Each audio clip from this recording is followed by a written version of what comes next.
ZPTC Sunkanna గారు, వెల్దుర్తి సుంకన్న గారు చెప్పిన మాటకి సమాధానం చెప్పాలి. నాకు తెలియదు ఆయన సుంకన్న గారు ఎప్పుడన్నా ఇంతకుముందు వైఎస్ఆర్సీపీ ప్రభుత్వం అధికారంలో ఉండగా లేచి ఈ మాట అడిగినాడా లేదా అని నాకు నిజంగా అనుమానంగా ఉంది. ఎందుకంటే జగన్మోహన్ రెడ్డి గారి ప్రభుత్వంలో వైసీపీ ప్రభుత్వం అధికారంలో ఉండగా ఒక్కటంటే ఒక్క హామీ కూడా సరిగా నెరవేర్చకుండా ప్రజల్ని ఎలా మోసం చేసిందో మనం చూసాం. మేము కూటమి అధికారంలోకి వచ్చిన తర్వాత చాలా స్పష్టంగా చెప్తాం, మొదటి సంవత్సరంలోనే 70% హామీలు నెరవేర్చాము అని చెప్తాం. అన్నీ కూడా అంతెందుకు వీళ్ళు చెబుతున్నటువంటి అన్నదాత సుఖీభవ కార్యక్రమాన్ని కూడా నెల రోజుల లోపల పూర్తి చేస్తామని చెప్తా ఉన్నా. సరే అవినా మాటలు చెప్పే ప్రభుత్వం వైసీపీ ప్రభుత్వం. కూటమి ప్రభుత్వం ఎప్పుడూ కూడా మాటలు చెప్పి తప్పించుకోవాలని ప్రయత్నం లేదు. ఎంత గొంతు చించుకొని అరిచినా నిజం నిజంగానే ఉంటది, అబద్ధం అబద్ధంగానే ఉంటది. మీరు ఒక్కసారి ఆలోచన చేయాలి. మీరు మాట్లాడినంతసేపు నేను ఊరుకున్నాను, నేను చెప్పింది కూడా మీరు వినాలి. అంటే మీరు 10 మంది ఇప్పుడు మీరు అర్థంగా నేను ఒకటి ఆలోచన చేయాలి. అధ్యక్ష ఇప్పుడు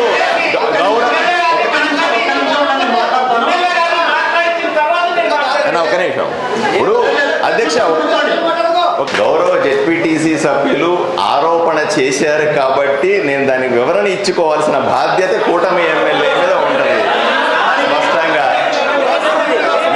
ఆయన తప్పుడు సమాచారం ఇస్తా ఉన్నాడు ప్రజలకి. తప్పుడు సమాచారాన్ని ఒప్పుకునే పరిస్థితుల్లో కూటమి నాయకులు ఉండరు. నా పాయింట్ మీరు అర్థం చేసుకోవాల్సింది. ఇప్పుడు ఒకరు రాజకీయ పరమైన ఆరోపణ చేసినప్పుడు, మీడియా సమక్షంలో చేసినప్పుడు, తప్పు చేసిన వాళ్లే ఆరోపణ చేస్తున్నప్పుడు ఆగాలి. అధ్యక్ష మీరు మాట్లాడితే రావాలి, నాకు టైం ఇవ్వాలి. మీరే మాట్లాడి డామినేట్ చేస్తానంటే ఎలా? అలా కూడా కుదరదు. ఎందుకంటే మా పాయింట్ మీకే చెప్తా ఉన్నాను, నేను వాళ్ళకి చెప్పాల్సిన అవసరం కూడా ఏమీ లేదు. ఒకటే, ఇప్పుడు మీడియా సమక్షంలో ఇంత పెద్ద హాల్లో అధికారుల ముందు తప్పుడు సమాచారం చెబుతా ఉంటే నేను ఒకటే ప్రశ్నిస్తా ఉన్నాను, వ్యవసాయ అధికారి కూడా ఎక్స్ప్లెనేషన్ ఇవ్వాలి. జగన్మోహన్ రెడ్డి గారు ముఖ్యమంత్రిగా ఉన్నప్పుడు, వైఎస్ఆర్సీపీ పరిపాలన ఉన్నప్పుడు కరువు మండలాలు చేయమంటే ఎందుకు చేయలేదు? పచ్చి అబద్ధం, అది చేశారని అబద్ధం చెప్తా ఉన్నారు. వ్యవసాయ అధికారి సమాధానం చెప్పమనండి. ఎంత నాశనం చేయాలో అంత నాశనం చేసి ఈ జిల్లాని కనీసం కరువు మండలాలు కూడా పెట్టకుండా ఈ రోజు వీళ్ళు అబద్ధాలు చెప్పి చప్పట్లు కొలుతా ఉంటే మేము కూర్చోమంటారా మమ్మల్ని? ఇది ఎక్కడ న్యాయం అండి? ఇప్పుడు ఇంత పెద్ద సభలో వాళ్ళు అబద్ధాలు చెబితే అబద్ధమే నిజమని నమ్మే ప్రమాదం కూడా ఉంది కదా. వాళ్ళు జిల్లాను నాశనం చేసినారు, ఇది నిజం. వాళ్ళు చెబుతున్నది పచ్చి అబద్ధం. ఈ రోజు ఎన్డీఏ ప్రభుత్వం 1 సంవత్సరంలోనే అన్ని నెరవేర్చామన్నది నిజం. వాళ్ళు చేస్తున్న ఆరోపణ అబద్ధం. ఇది వ్యవసాయ శాఖ అధికారి కూడా చెప్పాల్సిన అవసరం ఉంది. ఇంతటితో నేను ఆరోపణ గురించి ముగిస్తాను అధ్యక్ష. నేను మిగతా విషయాలు మాట్లాడాల్సింది, ఎందుకంటే ఆయన నన్ను టెంప్ట్ చేశాడు లేపి మాట్లాడాల్సిన తప్పని పరిస్థితిలో. లేకపోతే నా పని ఏదో నేను చేసి నేను ఎవరి జోలికి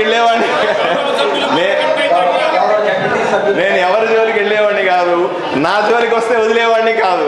ఆ క్లారిటీ ఉండాలి. సరే, ఇప్పుడు ఒకటి చెప్తాను, పోనీ అంత చెప్తున్నారు కదా, వీళ్ళందరూ కూడా అయిపోయిన తర్వాత బహిరంగ చర్చకు సిద్ధమా? నేను సిద్ధంగా ఉన్నా. వాళ్ళు రమ్మని చెప్పండి. రేపు ఇదే మీటింగ్ అయిన తర్వాత బయట బహిరంగ చర్చ చేద్దాం మీడియా సమక్షంలో. ఎవరు ఏ ముఖ్యమంత్రి ఈ జిల్లాని నాశనం చేసినాడు, ఏ ముఖ్యమంత్రి వచ్చిన తర్వాత 1 సంవత్సరంలో ఈ జిల్లా బాగుపడుతుందనే చర్చకు నేను సిద్ధంగా ఉన్నా. బహిరంగ సవాలు విసురుతా ఉన్నా. దయచేసి దమ్ముంటే బయటకు వచ్చి నాతో సవాలు విసిరి చర్చించాల్సిందిగా మిమ్మల్ని అందరినీ కోరుతా ఉన్నా.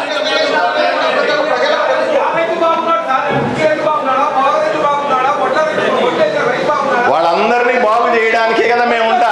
మీరు నాశనం చేసినటువంటి వాటిని వదిలిపెట్టి మేము చేయడానికే కదా బాగుంటా. నేను బహిరంగ చర్చకు బయట సిద్ధంగా ఉన్నా.